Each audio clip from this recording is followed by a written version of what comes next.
Welcome to Deep Dive Talk. Today, we're really plunging into some seriously mind-bending The questions. kind that really stick with you, right? Exactly. The ones that make you question, well, pretty much everything. We're exploring some deep paradoxes today. Yeah, mysteries about reality, consciousness, time, existence itself. It's heavy stuff. It is. Our goal is just to, navigate these ideas, pull out the really fascinating bits, see what insights pop up. Sort of pushing the boundaries of what we can even wrap our heads around. Totally. Think of it as a journey to the edge. So let's kick off with the first cause paradox. Ah, the big one. Where did everything come from? Right. If absolutely everything has a cause, then, well, what caused the very, very first thing, the first event? And the immediate problem there, you see, is infinite regress. Explain that a bit. Well, okay, say you propose a creator as the first cause. Fine. But then the next question is obvious. What created the creator? Exactly. It just keeps going back and back and back into, well, nothing, an endless chain. Right. And the common response is to suggest an uncaused cause, something that just is. Yeah, a self-existing entity or principle. But, it makes you wonder if something can just exist without a cause. Then why couldn't that have been the universe itself? Yeah. Why add the extra layer? Does it actually solve anything or just push the question back? It really forces us to examine our basic assumptions about causality, doesn't it? How so? We operate thinking cause and effect is universal. But maybe it's not, especially at the very beginning or, in realms beyond our current grasp. Okay. Then there's the Big Bang Theory. Universe starts about, what, 13.8 billion years ago? Roughly, yeah. That's the standard model. But the immediate follow-up is always, what was there before the Big Bang? And some physicists say, well, maybe that question doesn't even make sense. Because time itself might not have existed before that point. Precisely. The analogy they use is asking what's north of the North Pole. Ah, right. Once you're at the pole, there is no more north. So if time had a starting point, asking about before is like asking for north of the North Pole. It's conceptually flawed within that framework. That's a really helpful way to think about it, actually. Our linear view of time might just not apply. It forces us to reconsider time not as an infinite line, but maybe something with a definite origin. But even accepting that, it leads to this really uncomfortable idea, doesn't it? Something from absolutely nothing. Yeah, that's a big hurdle. Our understanding of physics, like the conservation of energy isn't created or destroyed. So where did all the universe's energy come from? Just poof. It challenges our current models for sure. The material we looked at hints at possibilities, though, like the multiverse idea. Universe is constantly budding off or emerging. Maybe. Or quantum fluctuations as the initial spark. Those tiny spontaneous particle appearances in empty space. Could our whole universe have started as one of those? Just on a, massive scale. It feels almost contradictory, doesn't it? Something fundamental from seemingly nothing. It definitely pushes our intuition. And here's another wild idea.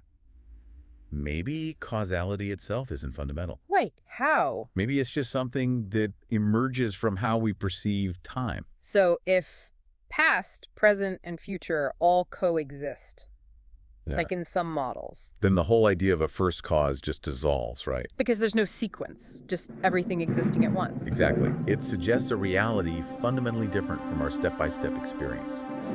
The first cause paradox really throws up these conceptual walls when we try to grasp ultimate origins. Okay, wow. So building on that, let's shift to how we fit into this picture.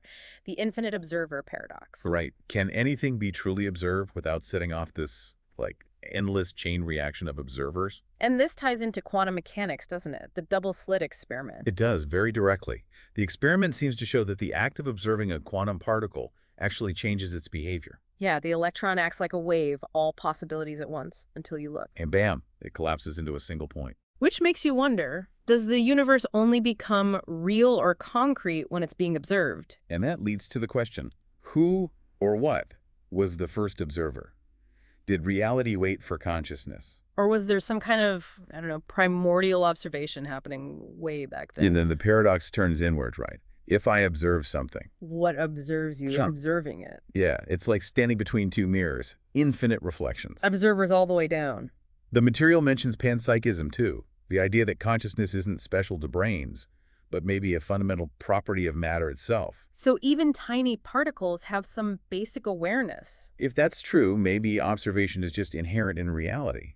But then, What observes the observer at that fundamental level? It still feels like a loop. It does. Some religious traditions try to tackle this, right? Like Maya, the illusion, and Brahman, the ultimate observer in Hinduism. They do offer frameworks, but even with a single ultimate observer, you're still left asking about the nature of that observer. Does it truly resolve the paradox or just shift it?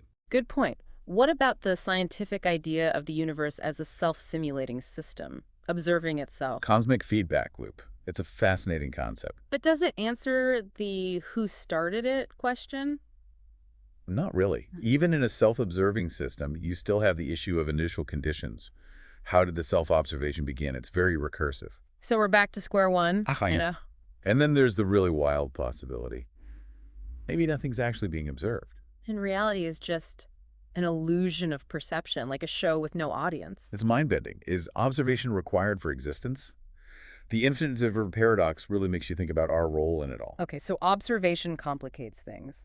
Let's talk about the stability of reality itself, the grandfather of reality paradox. Right, taking the time travel paradox way further, not just changing history, but maybe undoing the very first cause of existence. Whoa.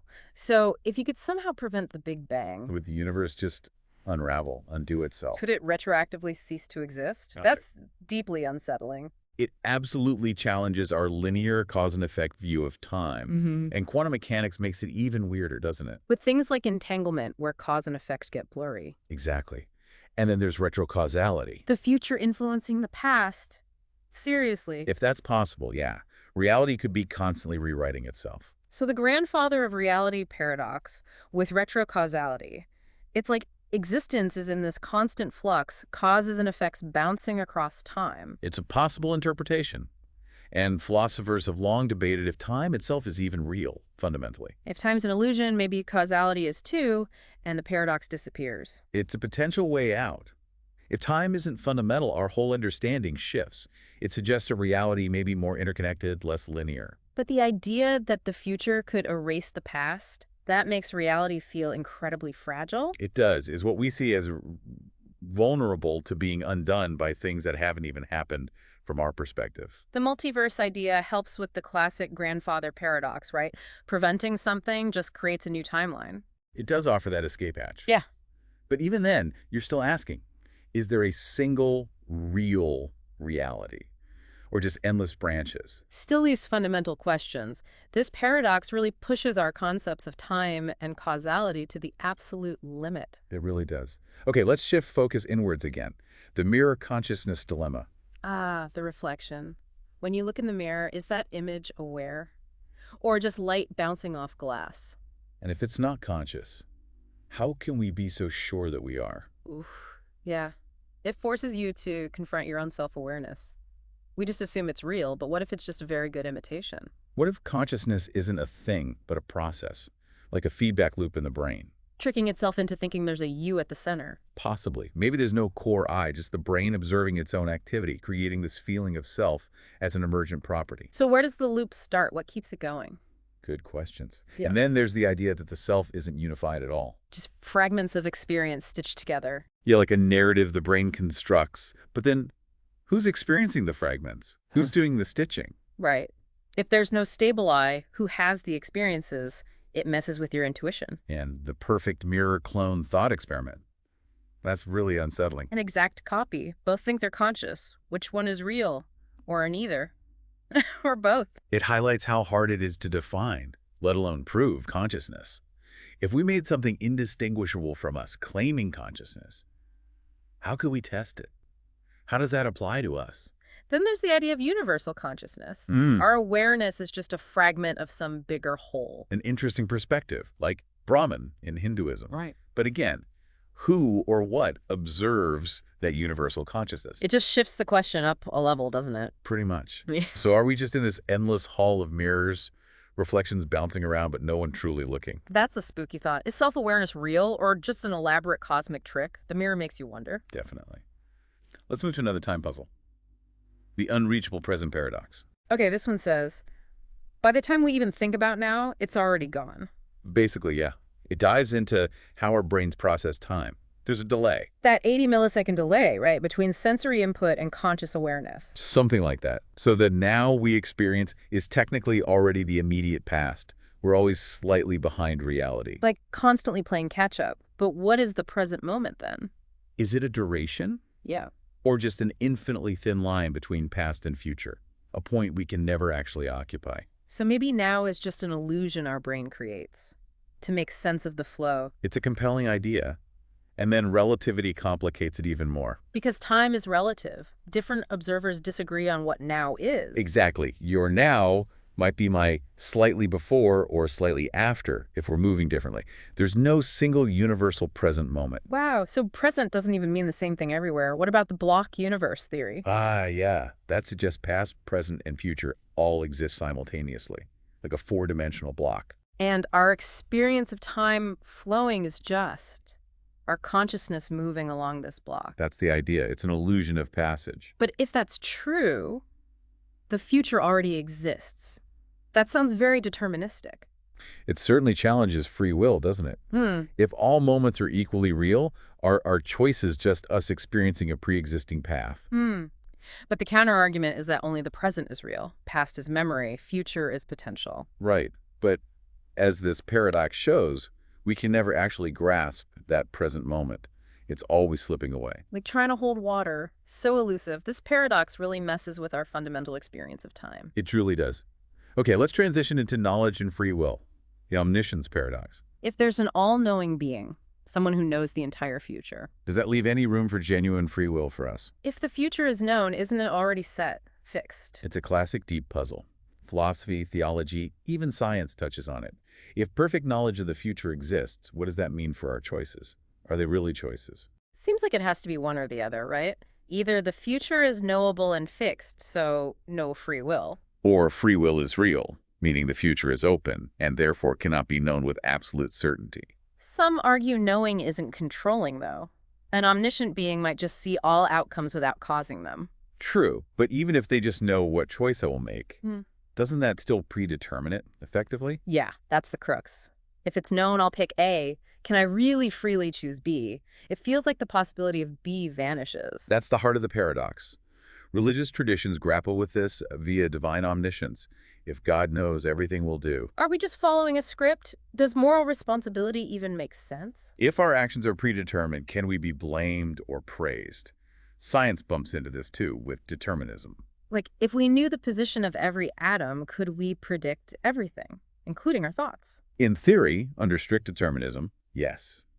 Free will becomes a subjective illusion in that view. But quantum mechanics throws randomness in, doesn't it? Does that say free will? Well, does randomness equal freedom? Or does it just mean some things are unpredictable, not necessarily chosen? Good point. Randomness isn't the same as agency. What about omniscience, meaning knowing every possible future, not just one definite one? Does that work? Is it still omniscience if the future is actually uncertain? It raises questions about what omniscience even means. Can it logically coexist with free will? This paradox forces us to look at knowledge, time, and choice really closely. Okay, let's turn inward again. The missing self-illusion. Right. When you really try to find that core you, it's surprisingly slippery. Is the feeling of a continuous self just an illusion cooked up by the brain? That's the paradox. If you try to introspect and locate that unchanging essence, where is it? It's not my body. That changes. Not my thoughts. They come and go. But there's the sense of me experiencing it all. But when you try to pin it down, poof. Neuroscience suggests the self isn't a fixed thing. Like a process, a story the brain tells itself. Exactly. A dynamic narrative built from memories, personality traits, beliefs, all of which can change over time. So if all the parts are changing, what stays constant? What's the anchor? Look at split brain patients. Each hemisphere can operate independently. Suggesting no single unified command center. It really challenges that idea. If each half can have its own thoughts, feelings, choices, where's the singular I? It echoes that Buddhist idea of anatta, no permanent self. Precisely. Yeah. Just a stream of consciousness, constantly changing states, no fixed entity underneath. And memory is key, but even that's unreliable, isn't it? Our cells change, memories fade or distort. Right. What connects past me to present me? What is personal identity over time if everything transforms? What's the essential thread? Okay, but if the self is an illusion, who is experiencing the illusion? Ah, yes. Who's asking the question right now? It feels like the illusion itself has awareness. That's the paradox, isn't it? If it's just a brain construct, who's the architect? Sure. Who perceives the construct? It challenges our most basic sense of me. Deep stuff. Okay, let's look outward again. The paradox of the silent universe. Fermi's paradox. Given the odds, why haven't we heard from anyone out there? Right. Billions of galaxies, billions of stars in each, countless planets. Statistically, intelligent life should be common. The numbers seem overwhelming. Even if life is rare per planet, the sheer number of planets suggests lots of civilizations should have arisen over cosmic history. And yet, nothing. Silence, no signals, no probes, no undeniable proof. It's eerie. Very eerie. The material lists possible explanations. Maybe we really are alone. Seems unlikely statistically, but possible. Or maybe civilizations blow themselves up. Self-destruction, war, environmental collapse, before they get advanced enough for interstellar contact. A sobering thought for us. Definitely. What about the Great Filter? Some hurdle that's incredibly hard for life or intelligence to overcome. Maybe it's behind us, we got lucky. Or maybe It's still ahead of us. Yikes. yikes indeed. Or perhaps advanced aliens are out there, but they're deliberately avoiding us. The zoo hypothesis. Like we're an exhibit they're observing. Or they have a non-interference policy. Could be. Yeah. Or maybe the universe is just too dangerous. Staying silent is the smart survival strategy. Don't shout in the cosmic jungle, right? Something like that. Yeah. And finally, maybe we just don't know what we're looking for. Alien life could be so different we wouldn't even recognize it, using communication methods we can't imagine. Exactly. Their existence might be totally orthogonal to ours. The silence really highlights how much we don't know. Okay, back to time loops. The time loop predestination problem. If past, present, future are locked in a causal loop, Yeah. is free will just gone? Like the time traveler giving Shakespeare his own plays. Where did the ideas start? It's a bootstrap paradox. An event causes itself with no clear origin. It messes with linear time. What about the Novikov self-consistency principle? That suggests time travel might be possible, but you can't create paradoxes.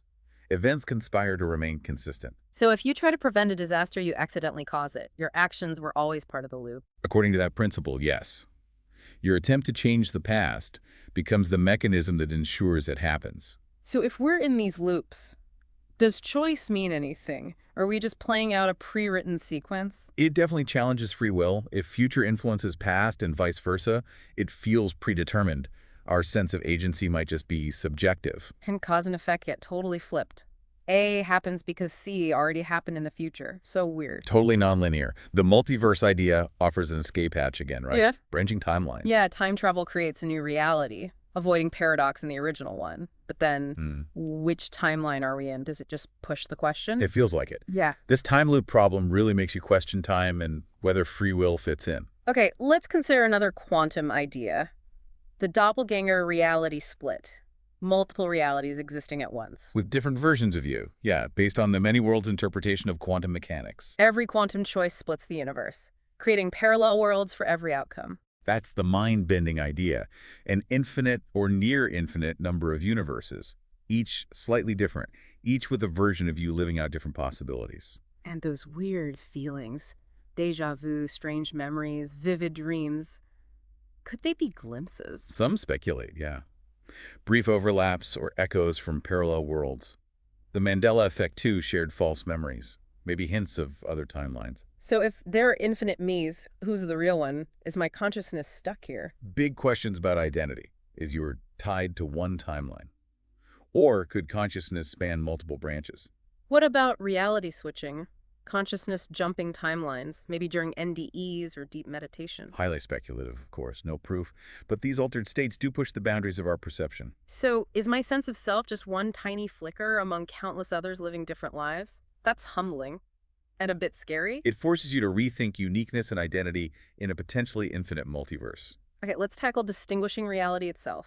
The dream within a dream paradox. Can we ever be sure this isn't just a very convincing dream? It's an old philosophical chestnut, right? Dreams feel real. Brain activity is similar. So how do we prove this isn't one? We point to consistency, logic, predictability in waking life. But the paradox asks, what if the dream is designed to be perfectly consistent and logical? How would you know? Exactly. You couldn't necessarily tell from the inside. And the nested dream idea. A dream inside a dream. With no clear way out, each time you think you wake up, it's just another dream layer. It suggests Potentially infinite layers of illusion, leading to the big question, is life itself a simulation? A projection? A dream we forgot we started? And if it's indistinguishable, does it matter? Which is weirdly comforting and terrifying. Lucid dreaming, knowing you're dreaming, seems like an escape. But, Even realizing you're dreaming could just be part of the dream script. right, you think you've woken up, but that's just the next level. It's potentially inescapable. This paradox really shakes your certainty about reality itself. Is there any foolproof test? It seems hard to imagine one. Okay, let's consider the end of life, or maybe the lack of it. The immortality contradiction. Living forever sounds good at first, right? But would it preserve you or erase you? Yeah, it's not necessarily the paradise we imagine. Does endlessness rob life of meaning? Life is defined by change, limits, time, infinite time, no urgency, no motivation. Bernard Williams's Macropulos case makes that point eternal life, leading to crushing boredom and apathy. And who are you over infinite time? Your personality is shaped by memory. Accumulate infinite memories. You'd become incomprehensible to your past self, surely. The continuity breaks down. What's being preserved then? Is it still you? And perfect memory might be worse, carrying the weight of millennia. It could be an unbearable burden. Maybe that's why many traditions see eternal life as a transformation beyond the individual self we know. So immortality doesn't defeat death, it just replaces it with a slow erasure of self. Wow. It makes you think about what makes you you and if endlessness is compatible with that. Okay, what about the limits of thought? The paradox of the unthinkable thought.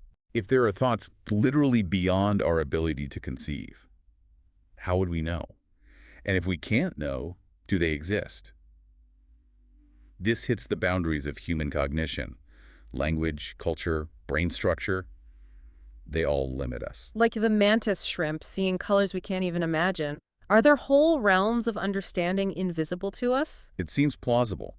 Think about Gödel's incompleteness theorems in math. Truths that exist but are unprovable within the system. Limits are inherent. So some knowledge might just be unreachable because our thinking tools are limited. Possibly. And what about superintelligent AI?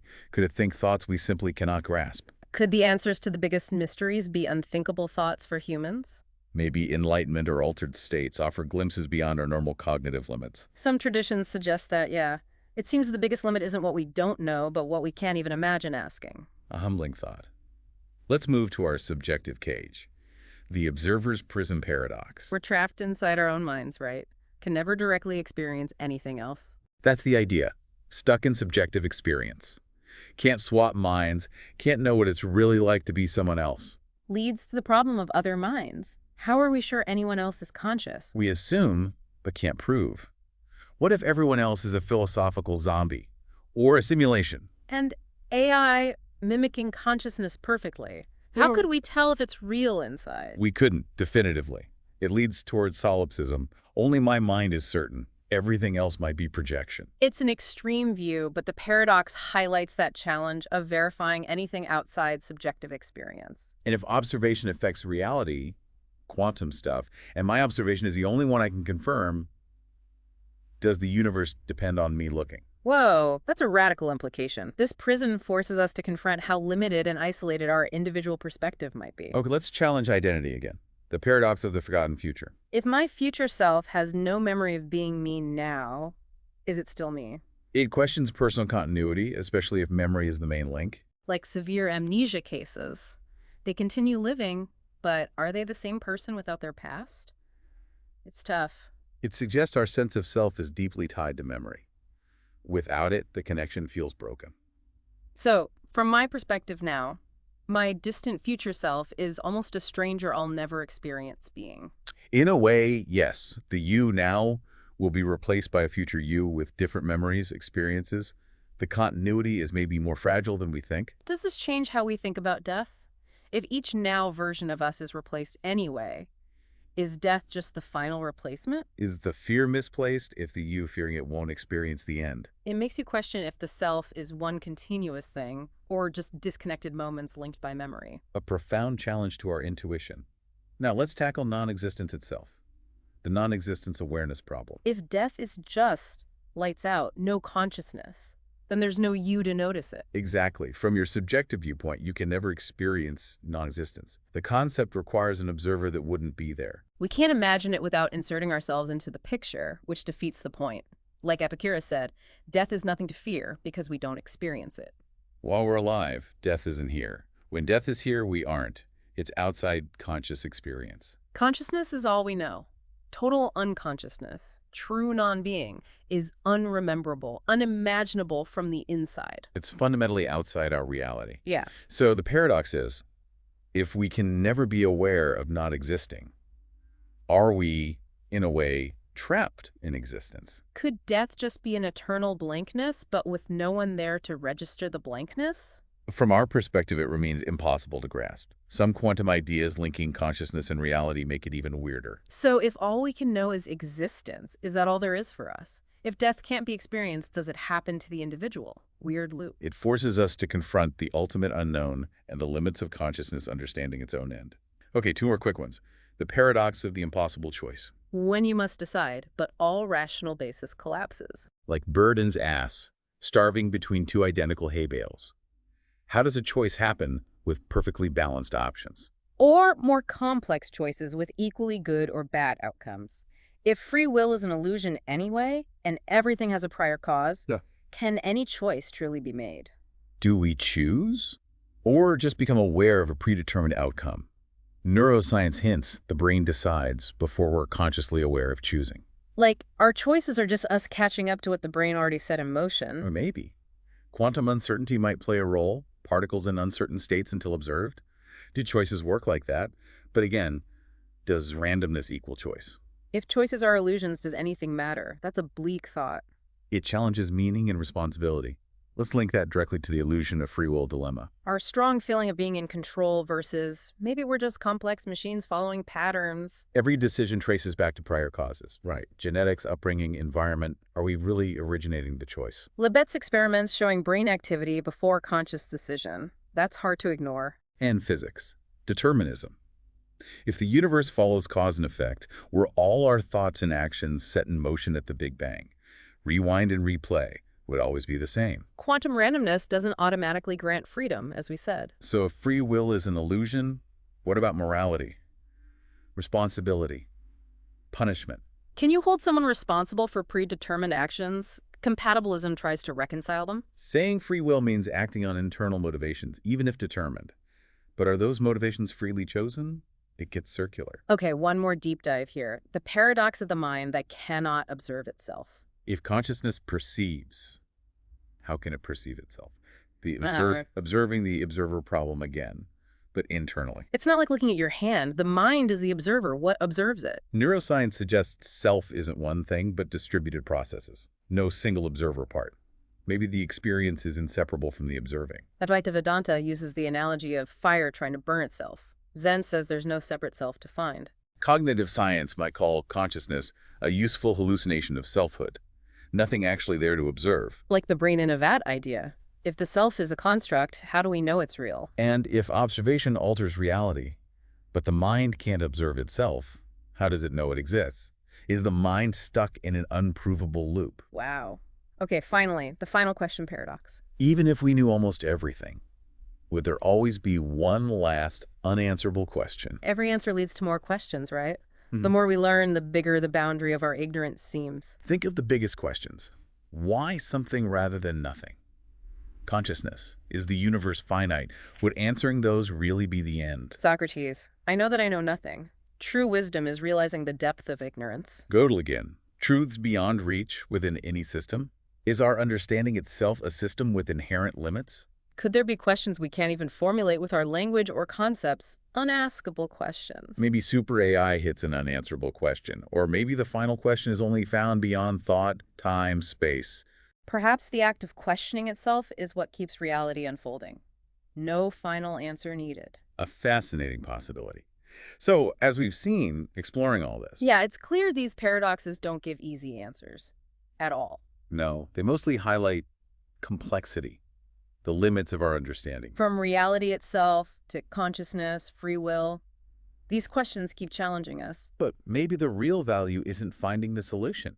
Maybe it's just wrestling with the ideas. Expanding our perspective, appreciating how much is still unknown. Exactly. These deep dives into the unanswerable can be surprisingly insightful. They make you re-examine everything you thought you knew. Absolutely. We definitely encourage everyone listening to keep pondering these things. What stood out most? What new questions came up for you? It's an ongoing journey, this intellectual exploration. There's always more to think about.